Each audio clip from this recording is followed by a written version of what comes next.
Ողջույն սիրելի հայրենակիցներ, եթերում Նոյանտապանն է։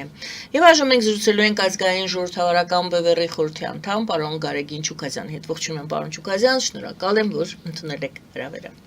Պարոն Չուկազյան, կարծում եմ ինձ հետ կհամաձայնեք, որ սոցիոլոգիական հարցումների ինստիտուտը, սոցիոլոգիական հետազոտությունների այսպես ինստիտուտը Հայաստանում կարծես թե բացակայում է։ Համենայն դեպս մենք զգում ենք դրա բացակայությունը եւ դրա կարիքը,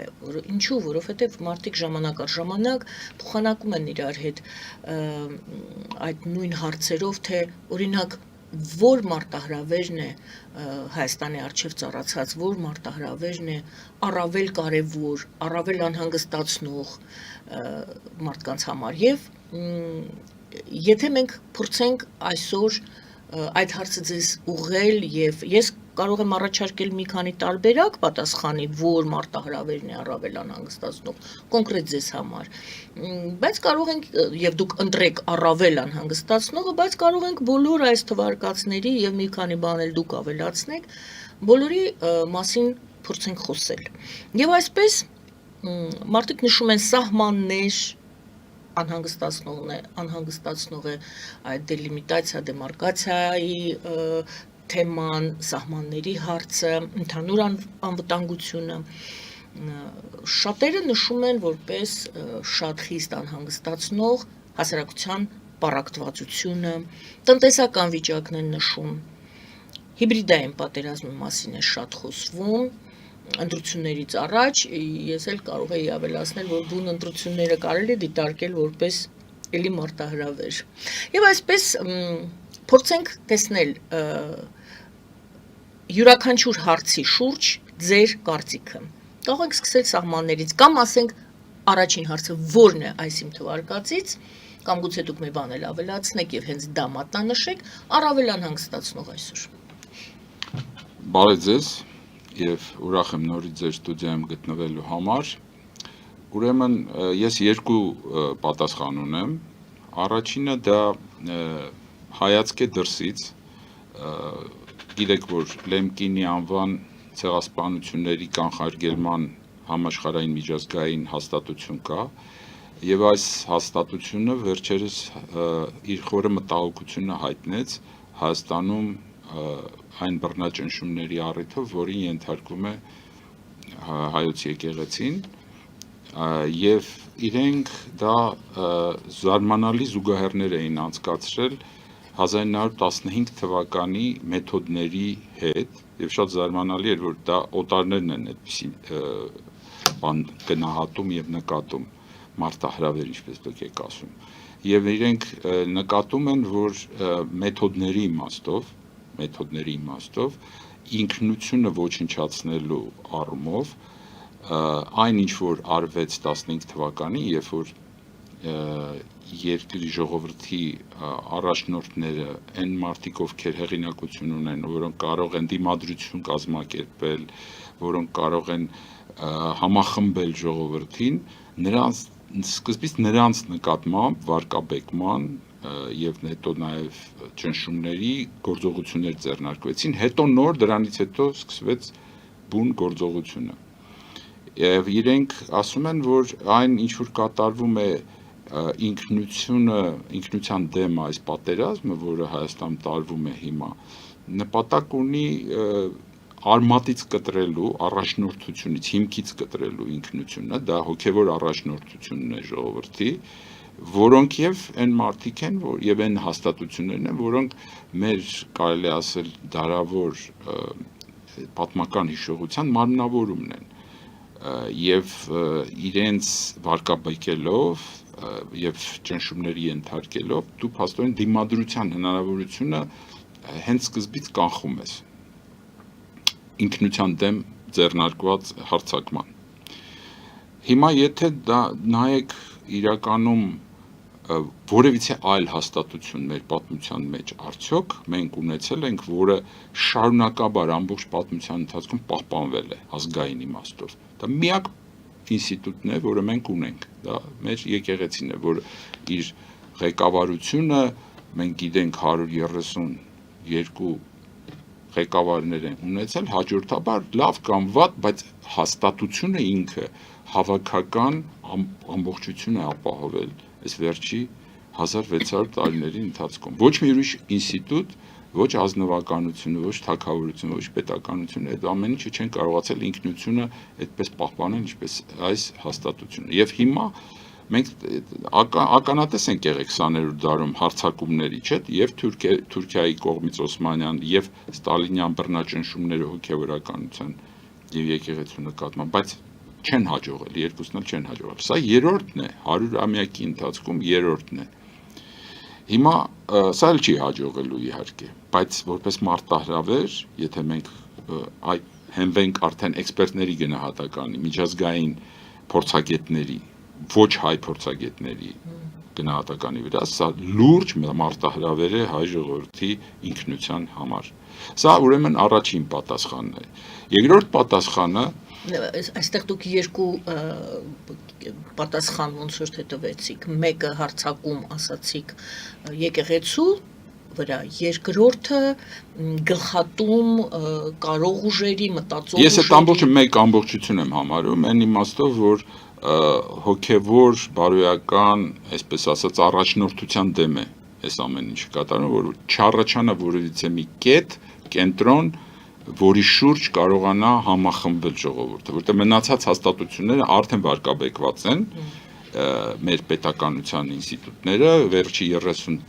տարիների ընթացքում այնքան են վարկաբեկվել, որ ժողովուրդը վստահություն չունի։ Հիմա միակ հաստատությունը ազգային, որի նկատմամբ մենք գիտենք, որ նույն սոցիոլոգիան ցույց է տալիս 70% վստահություն ունի եկեղեցու նկատմամբ, անգամ ոչ հավատացյալների մասին է խոսքը այստեղ, որտեղ 70%-ը չի էլի։ Եվ այսպիսի այս պատկերը, ինչ որ մենք ունենք, մենք տեսնում ենք, որ սա հարցակվել են ամենակարևոր կետի վրա, որը կարող է համախմբում ապահովել ազգային։ Բայց ես սա առաջի պատասխանս էր, ես երկրորդ պատասխանը կուզեի ավարտել, հետո դուք կարող եք շարունակել։ Ուրեմն երկրորդը դա ես ուզում եմ հիշել մեր ազգային էպոսը, Սասնա Դավիթի այդ ճյուղը, որտեղ Դավիթը փոսն է ընկնում, հիշում եք։ Եվ այդ փոս ընկած վիճակում ուրեմն Ձենով Օհանը երազ է տեսնում, որ Սասնա աստղը մարում է, Մսրա աստղը բարձրանում է։ Եվ զարթնում է, կնոջն է զարթնացնում, կինը ասում է վատ երազներ ես տեսել եւ այլն, բայց ինքը փաստորեն հավատում է այդ երազին, բարձրանում է եւ մի սարի ծայրից գոչում է Սասնա Դավիթին, ասում է Դավիթ, ասում է հիշիր Մարութա բարձր Աստվածածին, հիշիր խաչ պատերազմին եւ ասում է թափ դուր քեզ։ Եվ այդտեղ հիշում եք, չէ՞, այդտեղ սկսվում է Դավիթի փաստորեն այդ փոսից դուրս գալու դրվագը։ Եվ էլի դրվագ կա, որտեղ Դավիթը արդեն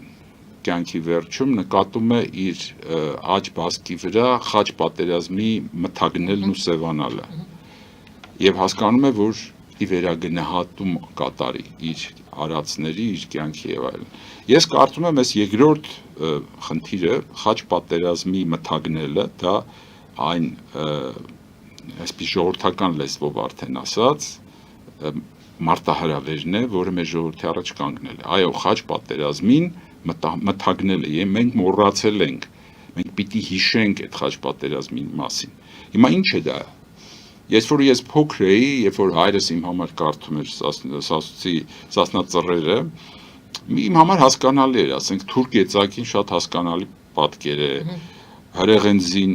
չէ, մենք էլ հրեղեն տարում ենք ձիու, չէ, ապրում, էլի հասկանալի պատկեր է, բայց խաչ պատերազմին ինչի մասին էր, ես այն ժամանակ լավ չէի հասկանում։ Դա ինչ բան է այդ խաչ պատերազմին։ Իրականում, երբ որ մեծանում ես, սկսում ես հասկանալ, որ դա ոչ թե այս պատերազմ ասածը այստեղ ոչ թե անպայման մարտական այդ գործողությունների մասին, այլ արժեքներին հավատարիմ լինելու եւ այդ արժեքների համար պայքարելու, այսինքն ուրիշ խոսքով ասած Աստծո հետ խաղաղություն ունենալու նախ եւ առաջ, ներքին խղճի հետ խաղաղություն, հաշտություն ունենալու մասին է, որից հետո դու կարող ես հավաքվել, մոբիլիզացվել,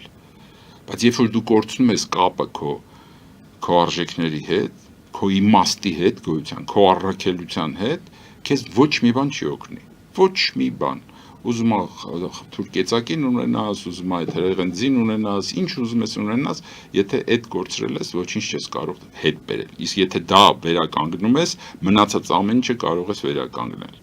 Այսպես պատասխան, երկու տարբեր պատասխաններ ձեր հարցին։ Ուստի այս երկրորդ հատվածով փորձեք ձևակերպել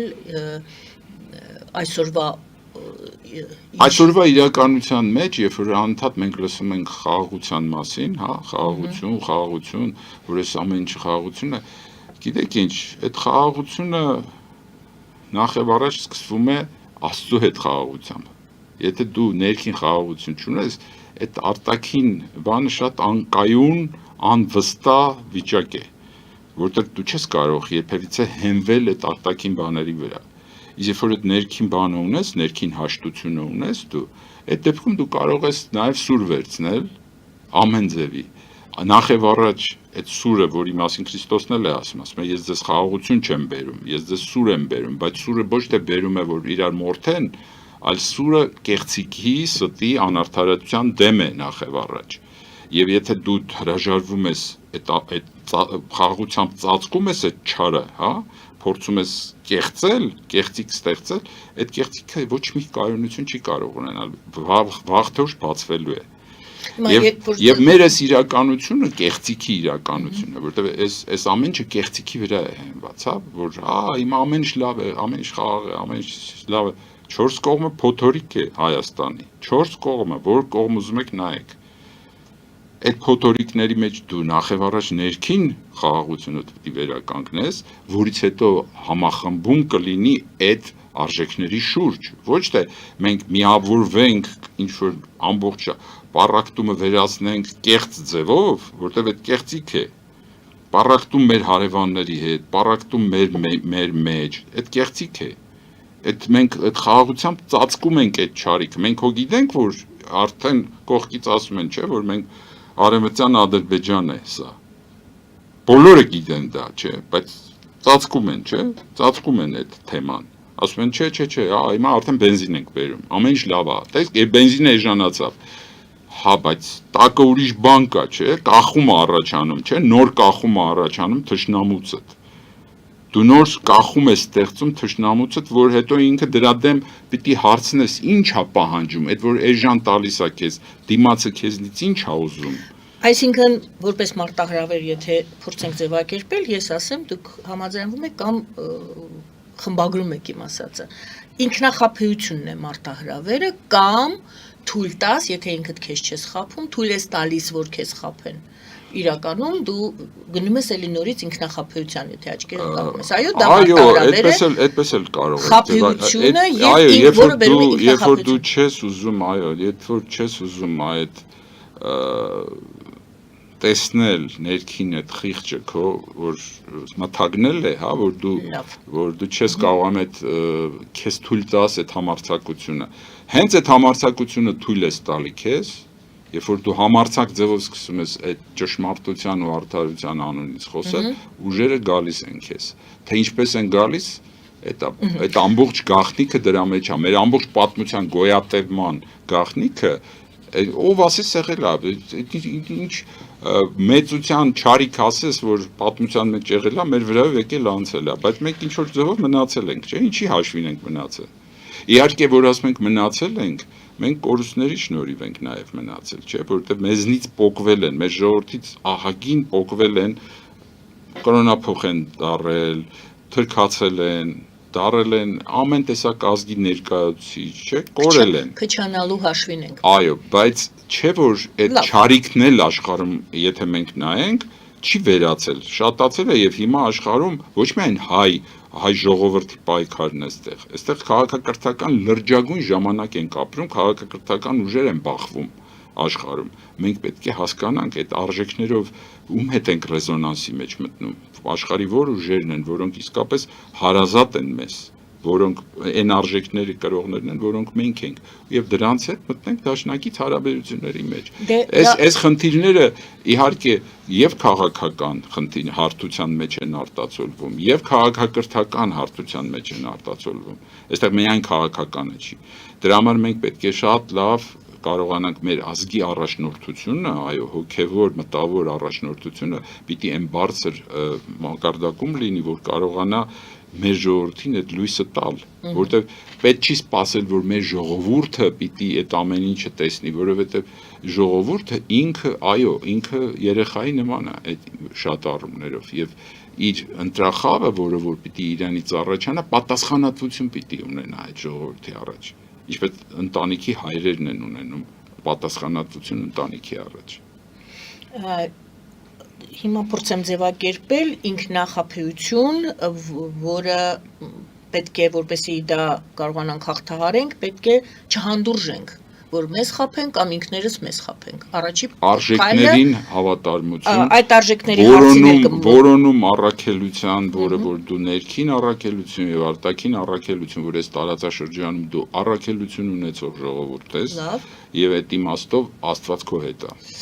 Պարոն Ջուկազյան, չհանդուրժելուց հետո գալիս է պայքարը։ Այո։ Փոսից դուրս գալու դուք պատկերը նկարագրեցիք, այդ փոսից դուրս գալու կամքը, գիտակցումը, հավատը, գիտակցումը եւ սկզբից գիտակցումը, հետո հավատը, որ դու կարող ես, կամքը եւ դուրս ես գալիս։ Այո, որտեղ կամքը առաջանում է միայն այն ժամանակ, երբ որ արժեքները սկսում են այդ սևացած վիճակից փայլել։ Դուք ասացիք Սասունցի Դավթին կանչելով, խոսելով, արժեքները, այն արժեքները, որով նա պետք է ուժեղանար եւ որը պետք է իրեն ուժ տար, դրանով զինվելով դուրս գար։ Մի խոսքով դա խաչ պատերազմի հիշելու այդ կոչն է, որը Ձենով Օհանը ասում է հիշիր խաչ պատերազմի։ Մենք չենք հանդուրժում, մենք փորձում ենք պայքարել։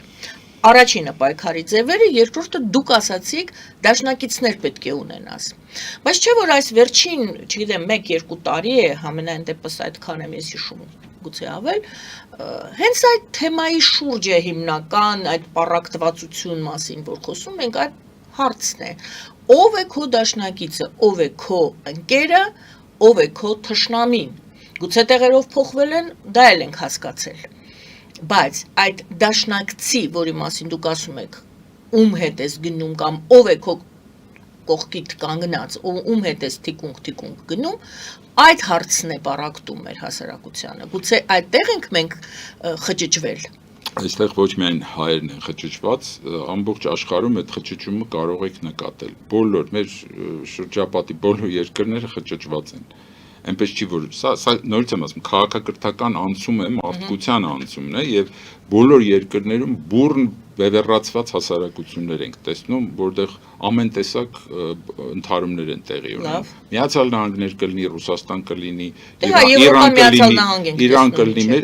մեր 4 կողմ, Թուրքիայում նույն վիճակն է։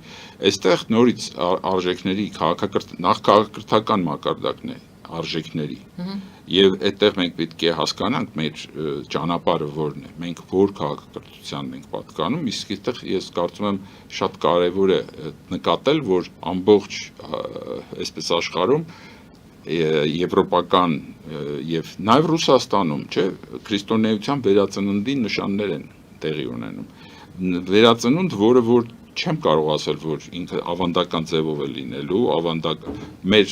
եւ հայ եկեղեցին եւ մյուս եկեղեցիները լուրջ ճգնաժամի մեջ են համաշխարհային, բայց այդ որոնումը գնում է։ Այդ որոնումը գնում է նորանալու, հոգեվոր նորանալու խնդիրը կա։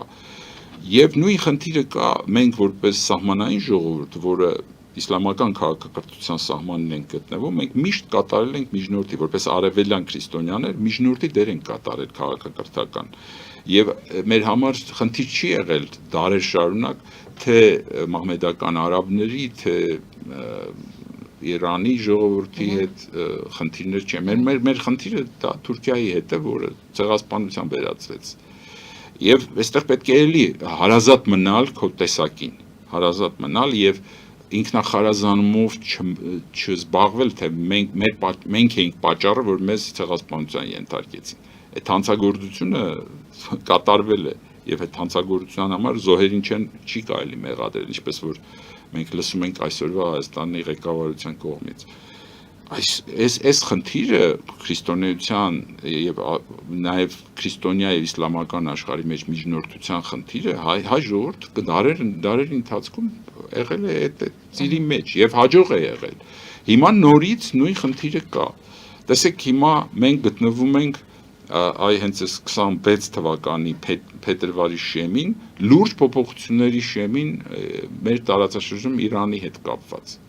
Եվ մեր համար հսկա մի կողմից մարտահրավեր է, մյուս կողմից էլ մեծ հնարավորություն այն ծուղակից, այն փոսից դուրս գալու համար, որի մեջ հայտնվել ենք մենք քաղաքական իմաստով, որովհետև այս թուրքական ծրագիրը, որը հիմա իրականացվում է, Հայաստանում եւ այսօրվա ադմինիստրացիան պատճառն այդ թուրքական ծրագիրը իրականացնելուն է լծված, ինքը շատ արագ փոխվելու է, որովհետև մենք տեսնում ենք, որ այն ուժերը, որոնք որ Իրանում հիմա փոփոխություններ են ուզում, նրանք չեն ուզում որ քանդեն այդ երկիրը։ Հակառակ դեպքում կռմբակոծեին բան չէ, այդ ամեն ինչը կարող է շատ ուրիշ ձևի պատերազմը, բայց այնտեղ ռեժիմի փոփոխության խնդիր է դրվում, որ երկրի ինքնիշխանությունը պահպանվի, տարածական ամբողջականությունը պահպանվի, որովհետև այն կոնստրուկցիան Մերձավոր Արևելքի, որում մենք կանք, այնտեղ հակասությունները կխորանան շատ մեծ չափով նույն Թուրքիայի եւ նույն Իսրայելի միջև։ Շատ ծայրահեղ ձևով արդեն մենք տեսնում ենք, չէ՞, Թուրքիան, Պակիստանի եւ Սաուդյան Արաբիայի հետ դաշնություն է ստեղծել ռազմաքաղաքական կամ ստեղծման ընթացքի մեջ է եւ դրանից տուժում է նույն Իսրայելը, որը Հնդկաստանի հետ փորձում է նոր առանցք ստեղծել։ Այսինքն Իրանի փոփոխությունը, Իրանի իշխանության փոփոխությունը հանգեցնելու է Աբրահամյան համաձայնագրերի մեջ Իրանին հրավիրելուն եւ սրա մասին Թրամփը արդեն իսկ հայտարարել է։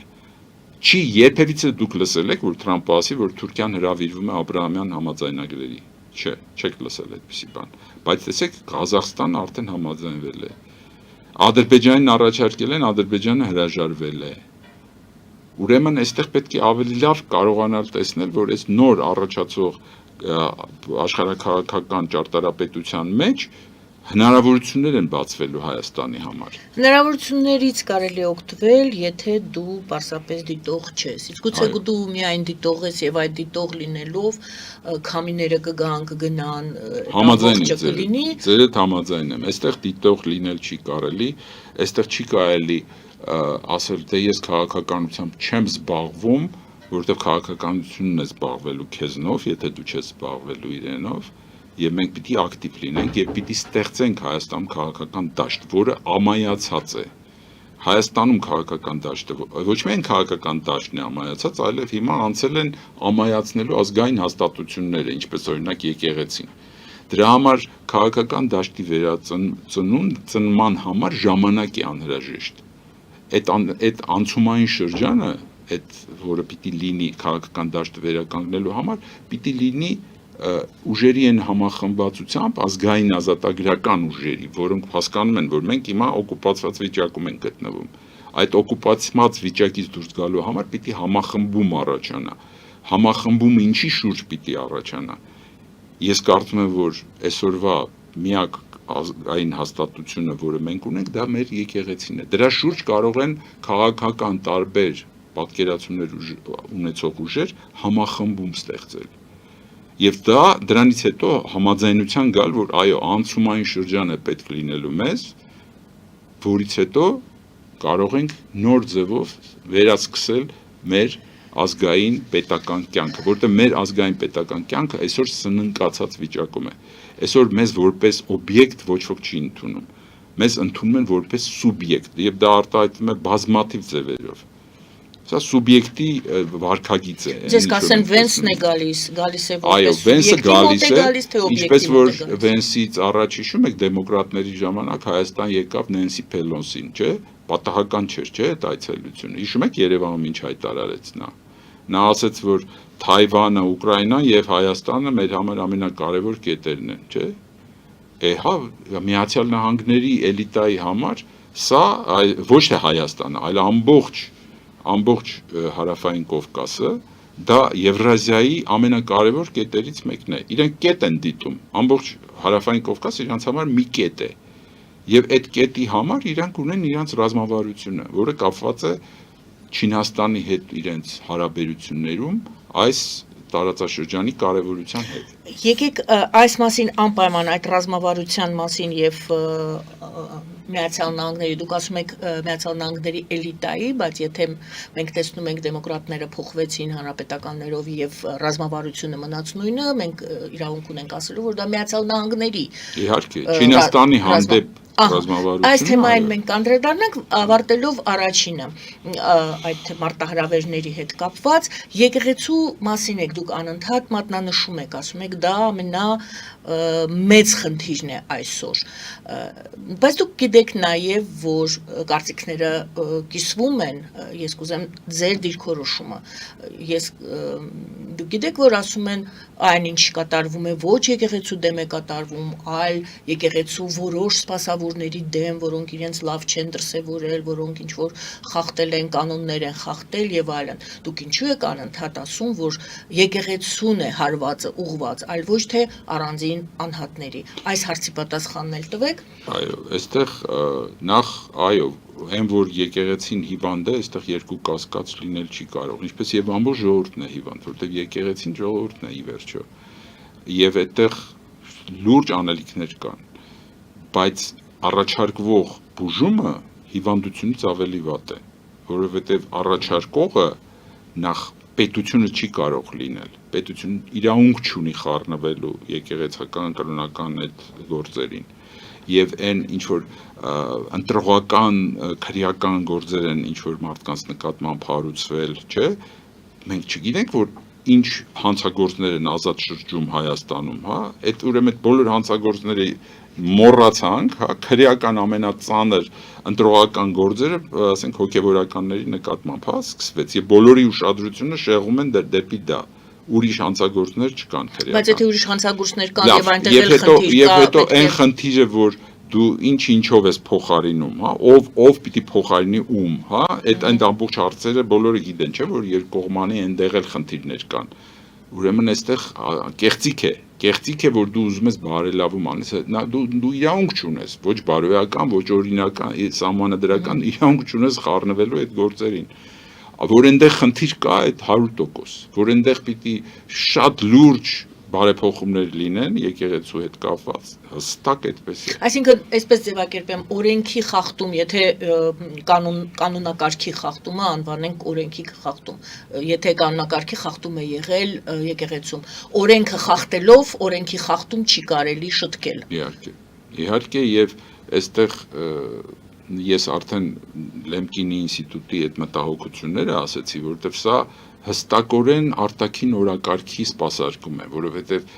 մենք գիտենք, չէ, որ եկեղեցին ռևանշիստական կառույց է հայտարարված Ադրբեջանի կողմից, չէ, եւ այստեղ էլ այդ եկեղեցու դեմ հարձակում է սկսվել։ Այսինքն այստեղ հստակ տեսնում ենք, որ սպասարկում է արտաքին օրակարգը, պառակտել եկեղեցին, զրկել իրեն այդ հեղինակությունից, վարկաբեկել, ժողովրդի մեջ հուսահատությունը տարածել, այս ամեն ինչ կատարվում է, բայց ես չեմ կարծում, որ եթե Ստալինին չի հաջողվել, եթե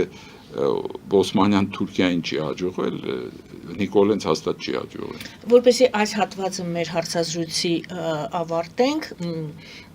երևի այսպես, քանի որ դուք նաև Սասունցի Դավիթը հիշեցրեցիք եւ պատկերավոր ներկայացրեցիք այսօրվա խնդիրները, որոնք այսօրվա չեն բնավ եղել են միշտ եւ կարողացել է հայ ժողովուրդը հաղթահարել, եւս պատկերավոր մի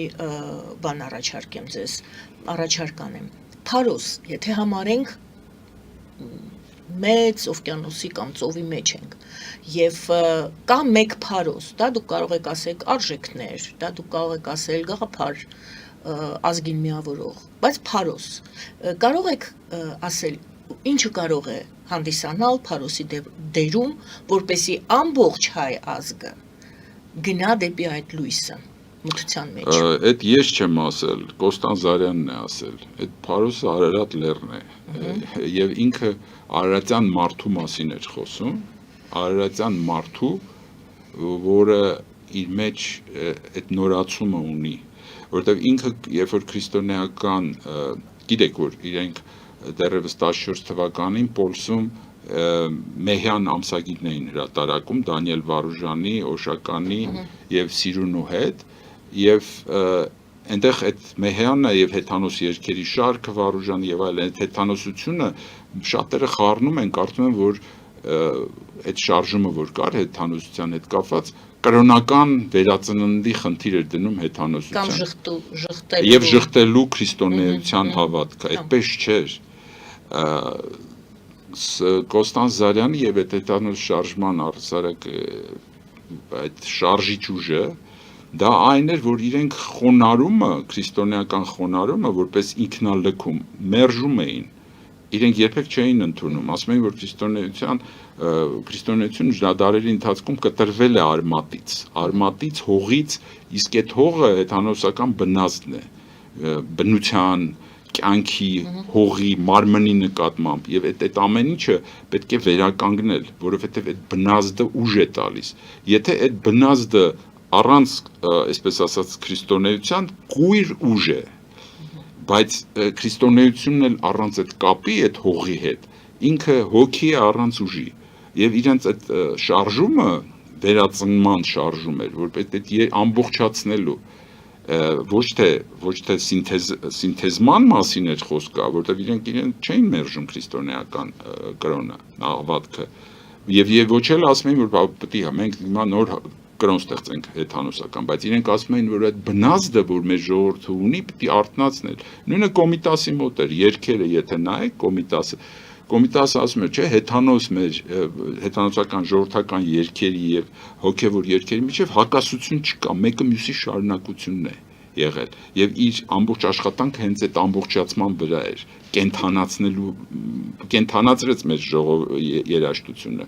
Կոմիտասը իր գործով։ Նույն այդ շարժման մի ուրիշ այսպես երեսն էր։ Հիմա նույնը մենք քանի որ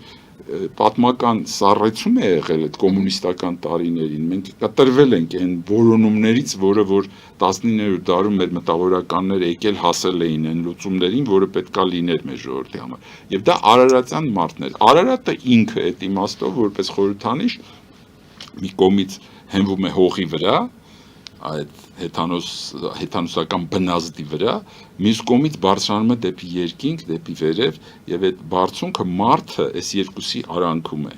դեպի վեր իր սլացքի մեջ դրա համար եթե դուք որպես սիմվոլ ինձ հարցնեք դա Արարատ լեռն է Շնորհակալ եմ այժմ գովազդ հայտարարենք եթերում այնուհետև մենք խոսենք այսօրվա իրողությունների մասին այո փետրվարը հեսա սկսվում է J.D. Vance-ն է գալիս ինչի հետ է կապված այդ այցը Իրանում իրավիճակը զարգանում է բոլորը հետևում են կապված է արդյոք այդ այցը նաև Իրանում կատարվող իրադարձությունների հետ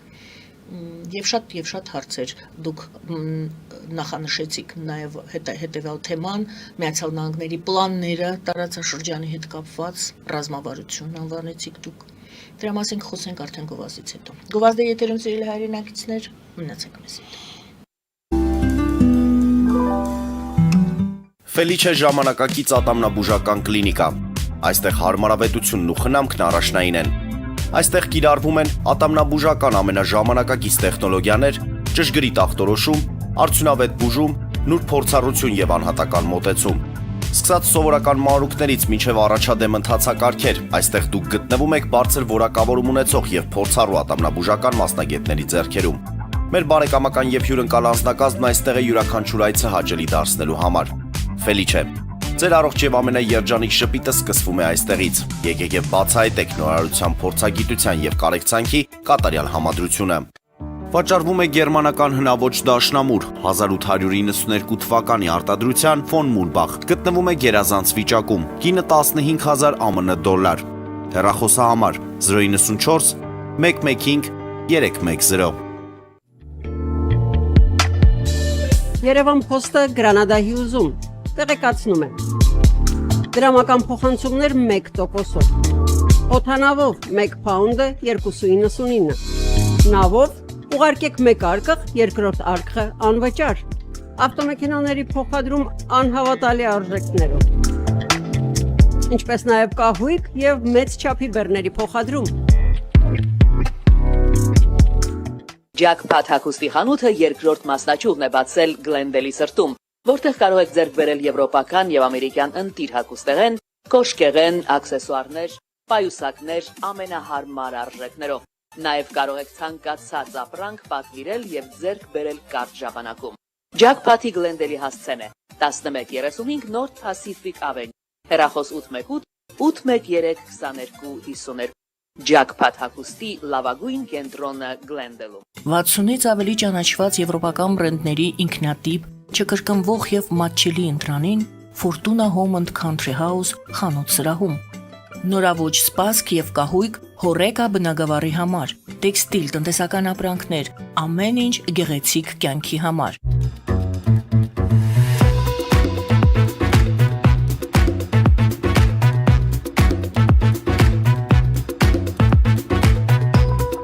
Արարատ ռեստորան, ընտանեկան եւ ընկերական ժամանցի լավագույն հասցե, սիրված արտիստներ, հյուրընկալ մթնոլորտ, հարուստ ճաշացան, անմահական խորտիկներ։ Արարատ ռեստորան, հասցեն անփոփոխ, սիրով սպասում ենք ձեզ։ Լավագույն պաղպաղակ, բնական, համեղ եւ մատչելի գներով պաղպաղակը կարող եք ձեռք բերել բոլոր հայկական խանութներում։ Պահանջեք հայկական պաղպաղակ, Թամարա պաղպաղակ։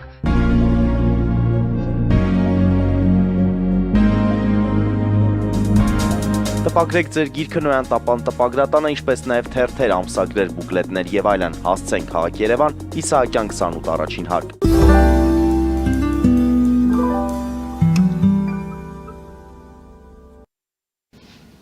Սիրելի հայրենակիցներ, հիշեցնեմ, որ մենք զրուցում ենք պարոն Գարեգին Չուկազյանի հետ, ազգային ժողովրդարական բևեռի խորհրդի անդամ։ Պարոն Չուկազյան, մեր հարցազրույցի այս հատվածում մենք խոսելու ենք այսօրվա իրադարձությունների մասին կամ սպասվելիք իրադարձությունների մասին։ Միացյալ Նահանգների փոխնախագահ Ջեյ Դի Վենսը այցելելու է եւ Հայաստան եւ Ադրբեջան։ Այս մասին շատ է խոսվել, բայց այժմ մենք ընդհանուր ձեր օգնությամբ փորձենք պարզել, թե ինչ նպատակով է գալիս այնուամենայնիվ Միացյալ Նահանգների փոխնախագահը։ Ես արդեն հիշատակեցի, որ նախորդ ադմինիստրացիայից Նենսի Փելոսի այցելությունը Հայաստան եւ համեմատեցի, որ նմանություն կա։ Ես հիշեցնեմ, որ Նենսի Փելոսին Հայաստան այցելեց իր աղմկահարույց Թայվան այցելությունից անմիջապես հետո եւ նաեւ Ուկրաինա էր այցելել։ Այսինքն ինքը այս 3 կետերով մատնանշում էր այն կարևորագույն Եվրասիայում կետերը, որոնք Միացյալ Նահանգների համար ունեն ռազմավարական նշանակություն։ Հիմա եթե դուք նայեք Վենսի այցելությունները, կնկատեք, որ ինքը Եվրազիայում այցելել է Հնդկաստան, այցելել է Փարիզում արհեստական բանականության նվիրված կոնֆերանսը, էլի աղմկահարույց, Գերմանիա է այցելել եւ Հայաստան։ Ուրեմն Հայաստան եւ Ադրբեջան։ Հիմա այս արդյոք սա նորից չի խոսում այն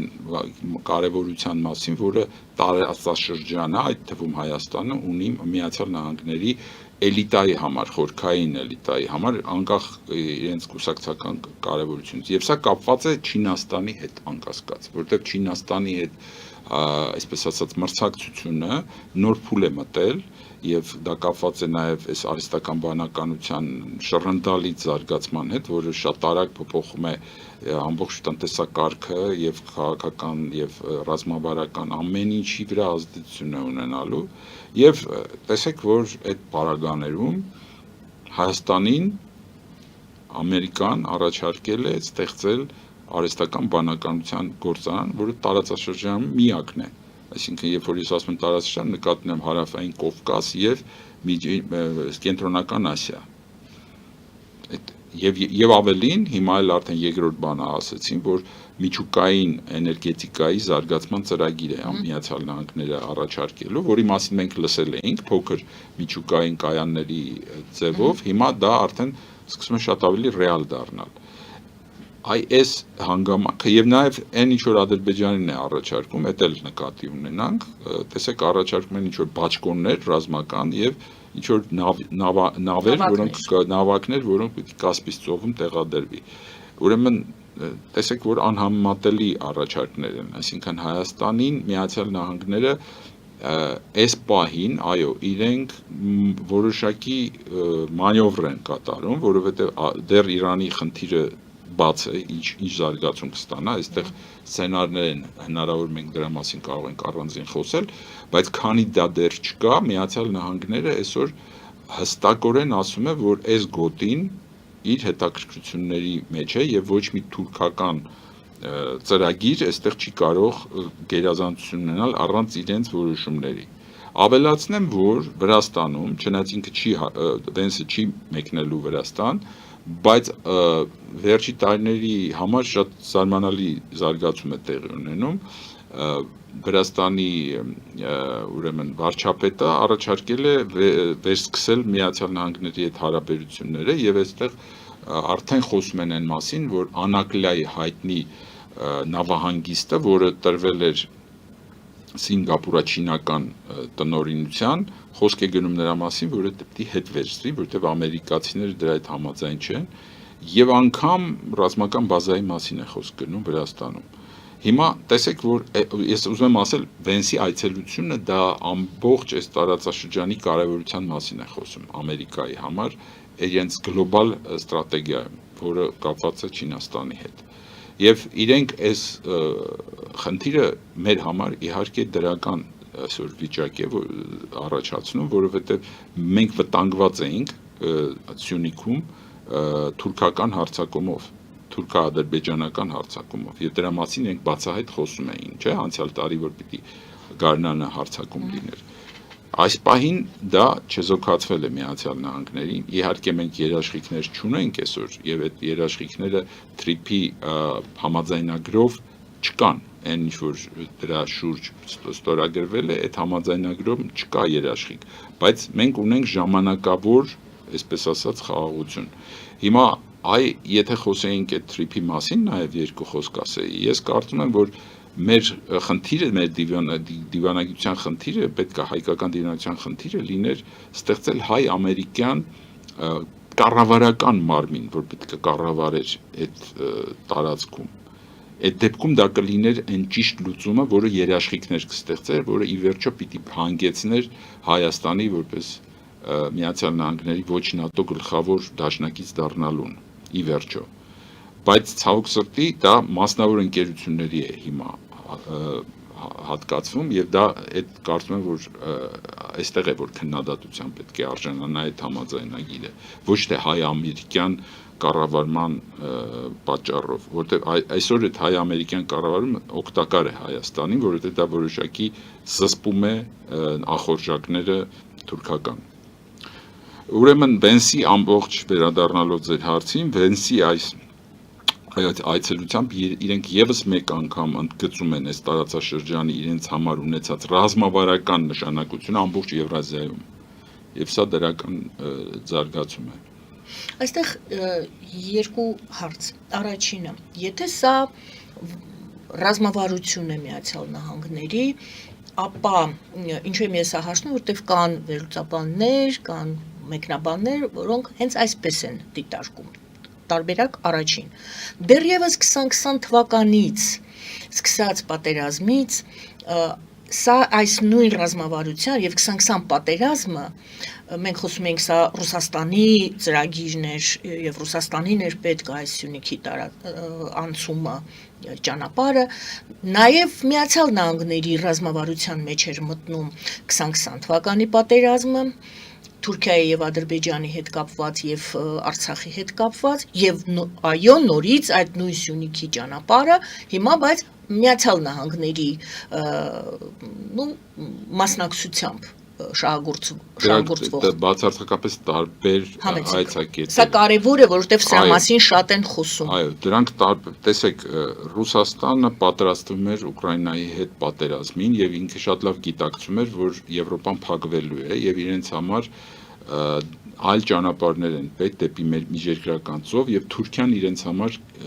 ստանում էր շատ ավելի կարեւոր նշանակություն քան երբևէ եւ իրեն Թուրքիայի նեյտրալությունը եւ ճանապարհ էր պետք դեպի Թուրքիա եւ այդ ճանապարհը դրա համար իրենց այդ Լավրովյան ծրագրով իրանք փաստորեն ճանապարհ էին բացում եւ այդ համաձայնագիրը ինչ որ եղավ նոյեմբերի 9-ի, այդ նպատակն էր հետապնդում, որ ռուսները փաստորեն իրենց ճանապարհը կապահովեն։ Եվ դրա համար իրենք հանձնեցին եւ Սա Ռուսաստանի ռազմավարությունն էր։ Հայաստանը գտնվում էր ռուսական ազդեցության գոտում, դա հստակ էր։ Եթե հիշում եք, այն ժամանակ էլի Տրամպի օրոք էր, եթե չեմ հիշում, եթե չեմ սխալվում, որ առաջարկվեց սկանդինավյան խաղաղապահներ բերելու առաջարկ էր, որը մերժեց Նիկոլ Փաշինյանը, ասելով որ բանը ռուսերեն խոսել գիտեն հայերը, դրա համար ավելի լավ է ռուսները գան այդտեղ։ Հիշում եք դա։ Այսինքն այն ժամանակ մերժվեց այն ծրագիրը, որը առաջարկվել էր սկանդինավյան խաղաղապահների։ Հիմա պատերազմը եւ Թրամփի ուղին Միացյալ Նահանգների ռազմավարությունն է։ Դրանից հետո Ռուսաստանը նահանջել է ոչ միայն Անդրկովկասից, հարավային Կովկասից, այլև Սիրիայից է փաստորեն նահանջել։ Այսինքն Ռուսաստանը գնալով խրվել է ուկրաինական այդ ճահճի մեջ եւ բնականաբար հիմա Միացյալ Նահանգները արդեն ավելի ակտիվ կարողանում է տարածաշրջան մտնել։ Այսինքն Թրամփի ուղին ոչ թե 2020 թվականից է սկսվում, այլ ստեղծված իրավիճակում լավ օգտագործել պահը նշանակում է Միացյալ Նահանգների կողմից, արտարբերակ երկրորդը վակուումը առաջացել էր, այդ վակուումը թուրքերը մտադիր էին լցնել իրենց թուրանական այդ ծրագրով, բայց բնականաբար տեղեկացություններ առաջացավ Աբրահամյան ծրագրի հետ, դրա համար սկսվեց Գազայի պատերազմը եւ լարվեց Իսրայելա-թուրքական հարաբերությունները, հետո Թրամփի ծրագրի գլխավոր ճարտարապետները եղավ Ռաբի Լայթհաուսը, որը թռավ Երևան եւ Բաքու եւ համաձայնության հանգեցրեց, որպեսզի այդ պայմանագիրը կնքվի Ամերիկայում։ Այստեղ հստակ երևում է իսրայելա-ամերիկյան եւ թուրքական շահերի բախում, որի մասին շատ չի խոսվում։ Բայց Աբրահամյան ծրագրի մասին բարձրաձայնված արդեն Աբրահամյան ծրագրի համաձայնագիր 2.0 տարբերակով, ոչ թե առաջի, այլ երկրորդ, որտեղ արդեն Կենտրոնական Ասիայի երկրները նույնպես պիտի ներգրավեն եւ նաեւ Իրանին է առաջարկել Թրամփը, իհարկե ռեժիմի փոփոխությունից հետո։ Եվ այդտեղ տեսնում ենք, որ կա լուրջ հակասություններ ամերիկա-իսրայելական եւ թուրքական կողմի միջեւ։ Սրանք այս հնարավորությունը ինչպես որ այդ հեքիաթի մեջ կա, չէ, որ չարի վերջում երկու ուժերի արանքում փրկվում է կկոն, չէ, այդ խնդիրը մենք կկվի վիճակում էինք հայտնվել մեր պատերազմից հետո 20 թվականին։ Լրիվ կկվի վիճակ էր, սուբյեկտություն զուրկ, որին ով ասես, ինչ ասես կարող է թելադրի, բայց այստեղ կարևոր ուժերի հակասություն կա, այդ հակասության մեջ հնարավորություն է առաջանում, որ նորից Հայաստանը կարողանա սուբյեկտայնության ինչ-որ երանգներ ստանալ եւ կամաց հատկապես իրանյան զարգացումներից հետո, որից հետո մենք կարող ենք ենթադրել, որ Հնդկաստանից դեպի Սևծով անցնող փաստորեն գլխավոր ճանապարհը արդեն անցնելու է Նախճեվանով, Հայաստանով եւ դեպի Վրաստանի նավահանգիստները։ Եվ երկրորդ հարցը էլի տեսակետներ են տարբեր Փաշինյանի կառավարության շնորհիվ է, որ մենք ունեցանք այսպիսի հնարավորություն Թրամփի ուղի եւ Միացյալ Նահանգների հենց նույն Ջեյ Վենսի այցը եւ հետաքրքրությունը տարածաշրջանով, բայց Հայաստանով, սա Փաշինյանի կառավարության շնորհիվ է, երկրորդը դուք էլ ասացիք, սա Միացյալ Նահանգների ոչ այսօրվա, այլ վաղուցվա ռազմավարություն է եւ միևնույն է այսպես էր լինելու, քանի որ Միացյալ Նահանգները առաջ են տանում իրենց ռազմավարությունը, Փաշինյանը լիներ, թե լիներ մեկ ուրիշը, միևնույն է Միացյալ Նահանգները այս ճանապարհն էին ընտրելու եւ գալու էին հենց այս կետին այսօր այստեղ։ Այո, դա երկրորդ տարբերակի անկասկած, որովհետեւ այստեղ սուբյեկտայնության անգամ արտաքին դրսևորումները, որ մենք տեսնում ենք, չէ, ասենք, երբ որ հանդիպումներ են լինում Նիկոլ Փաշինյան, Ալիև, Տրամփ, չէ, այդ հանդիպումներում անգամ երևում է, որ ասենք Հայաստանը սուբյեկտայնություն չունի։ Անգամ անզեն աչքով է տեսնում, որ այդտեղ այն մանկամտությունը, որով ասենք Նիկոլը մասնակցում է այդ հանդիպումներին, իր շարժումները, եւ նաեւ Ալիևի շարժումները, հա, համեմատեք իրար, տեսեք, այդտեղ սուբյեկտով է, օբյեկտով է, երբ որ ասենք Ալիևին բան են անում, ասենք ինքը համաձայնվում է Ալիևի ասածների հետ, այսինքն որպես ածանցյալ կամ Հայաստանի նախագահը գնում է Դավոսում Ալիևին շնորհակալություն է հայտնում։ Այս ամեն ինչը սուբյեկտայնության բացակայության մասին է խոսում։ Մենք ուղղակի այսպես քամու բան փոթորիկի մեջ տաշեղի նման շարժվող մի հատ նավի մեջ ենք գտնվում, բայց բարեբախտաբար Աստված մեր հետ է։ Ես երեք մի հարցազրույց վարեցի, իմ հյուրս հետևյալ միտքը նա առաջ բերեց, արտահայտեց, նա ասեց դե Միացյալ Նահանգների հետ լավ հարաբերություններ ունենալուն ալտերնատիվ Հայաստանը չունի, միանշանակ դա Միացյալ Նահանգների հետ պետք է կապի իր եւ անվտանգությունը եւ հետագա բոլոր ռազմավարությունը հիմնված լինի Միացյալ Նահանգների հետ, բայց նաև մեկ այլ միտք առաջ բերվեց։ Նա ասաց Հայաստանի Հանրապետությունը շատ այլընտրանք չունի, նա Թուրքիայի հետ պետք է, երևի Ադրբեջանը եւս, Թուրքիայի եւ Ադրբեջանի հետ պետք է մերձենա աշխատի, լինի դա կամ Միացյալ Նահանգների հետ, Թուրքիա, Ադրբեջան, Միացյալ Նահանգներ կամ առանց Միացյալ Նահանգների, դա միևնույն է, ուրիշ ճանապարհ Հայաստանը չունի։ Թուրքիայի եւ Ադրբեջանի հետ է նրա վաղվա օրը։ Ուրեմն մերձավոր մենք խոսում ենք մեծ մերձավոր արևելքի մասին, ճիշտ է, Հայաստանը արդեն մտել է մեծ մերձավոր արևելք։ Ուրեմն մեր տրամաբանությունը, որը մենք պիտի գնահատենք, դա պետք է լինի նոր կոնֆիգուրացիաների առաջացումը մերձավոր արևելքում, չէ՞։ Եվ այդտեղ է, որ մենք տեսնում ենք, որ առաջանում են նոր դաշնակցային հարաբերություններ, նոր առանցքներ, ինչպես օրինակ Թուրքիա, Պակիստան, Սաուդյան Արաբիա եւ Հնդկաստան, Իսրայել, Հունաստան, Կիպրոս առանցքը։ Եվ այս հակասությունը ակնհայտ է մերձավոր արևելքի նոր ճարտարապետության համար, սա լուրջ հակասություն է, որը տեսնում ենք Սիրիայում օրինակ քրդերի այս վերջի զիջումները, որ Սիրիայում տեղի ունեցան, նաև դիմադրությունը քրդերի, չէ՞։ Այս ամեն ինչը խոսում է այն մասին, որ մենք ավելի մեծ շախմատային տախտակի մեջ ենք, քան Թուրքիա, Ադրբեջան հարաբերությունը։ Մեր կողքը մի հսկա կա, քնած հսկա է, դա Իրանն է։ Իրանը իր ռեսուրսներով, իր այսպես լոգիստիկ կարևորությամբ ամենակարևոր երկիրն է Եվրազիայում, որտեղ Չինաստանից Եվրոպա գնացող 3 ճանապարհներ կան ընդամենը, մեկը Ռուսաստանի վրայով, որը փակվեց Ուկրաինայում, մյուսը Կասպից ծովի վրայով Ադրբեջանով եւ Վրաստանով, երրորդն էլ Իրանն է։ 3-ից ավել չի։ Այդքան կարևոր է Իրանի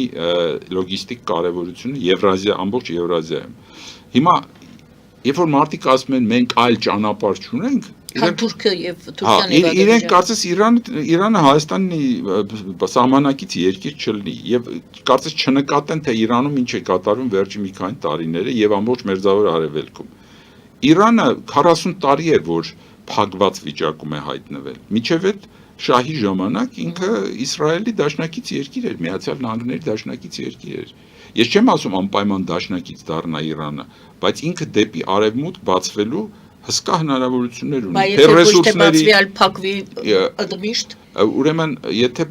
մյուս սցենարը, որ կարող է լինի, դա քաոսի սցենարն է, որ Իրանում, ասենք, քաոս առաջանա, քաղաքացիական պատերազմի տեսքով, սեպարատիզմի տեսքով, ինչ որ առաջանան նոր պետություններ եւ այլ։ Գիտեք ինչ, Իրաքում Միացյալ Նահանգները արդեն տեսել է դա, թե այդ քաոսից ինչ է ծնվում։ Ընդ որում Իրաքը մի քանի անգամ ավելի փոքր երկիր էր, քան Իրանը, ճիշտ է։ Իրանի 90 միլիոն բնակչության մեջ այդ քաոսը ստեղծել, դա նշանակում է ամբողջ մերձավոր արևելքը քաոսի վերածել։ Եթե քաոսի ստրատեգիան է ընտրել Միացյալ Նահանգները, դա պիտի լինի կառավարելի քաոս, չէ՞։ Անկառավարելի քաոս ոչ ոք չի ուզում ստեղծել։ Կա, այդպիսի ստրատեգիա կա, կոչվում է անկառավարելի քաոս, բայց դու կարող ես 90 միլիոնոց երկրի քաոսը կառավարել։ Ոչ։ Հենց դրա համար այն նրբությունը, որով պատերազմը կատարվեց 12 օրվա, հա, գետային հարվածներ, անհատական մարդկանց ընդամենը ոչնչացնել եւ այլն, դա խոսում է զգուշության մասին, որը Միացյալ Նահանգները մոտենում է Իրանում տարածքային ամբողջականությանը, թույլ չտալու համար, որ այդ երկիրը հանկարծ քաոսի վերածվի, որտեղ այդ քաոսը կառավարելի քաոս չի լինի։ Սա իհարկե իմ ենթադրությունն է եւ իմ ընկերների ենթադրությունն է, բայց դա ես չեմ կարծում, որ հիմքեր չունենք մենք այդպիսի ենթադրություն անելու։ Այո, քաոս ստեղծել Իրանում, այդ ամբողջ Եվրազիայում այդ քաոսը կտարածվի եւ հայտնի չի թե ոնց պիտի կառավարես, որովհետեւ պիտի կառավարես։ Հիմա ավելի հավանական է այն, որ Իրանը դուրս է գալիս այդ սանկցիաների ռեժիմից 40 տարվա, այնտեղ հավանաբար հեղաշրջման նման մի բան պիտի տեղի ունենա, որ արդեն այսօր իրական իշխանությունը Լարիջանի ձեռքում է հայտնվել, որը աշխարհիկ անձնավորություն է, չնայած կապեր ունի, եղբայրն էլ այաթոլլա է, բայց ինքը կարող է, այսպես կոպիտ ասեմ, Դեն Սյաոպինի դեր կատարել այդ երկրում, սա իհարկե լավագույն սցենարներից մեկը կարող է լինել նվազ ցնցումներով Իրանում փոփոխություններ անելու, բայց որ աշխարհիկ փոփոխություններ ավելի կրոնականից դեպի աշխարհիկ իշխանությունների անցում կպիտի կատարի այդ երկիրը արդեն ակնհայտ է, որտեղ տնտեսության առումով ահռելի վատ վիճակում է գտնվում, քաղաքական առումով հեղինակություն չունի փաստորեն այսօրվա իշխանությունը, փոփոխություններ պետք է լինեն Իրանում, ամբողջ հարցը թե ինչ ձևով պիտի լինի, արդյոք ռազմական որ թևը պետք է վերցնի իշխանությունը, ասենք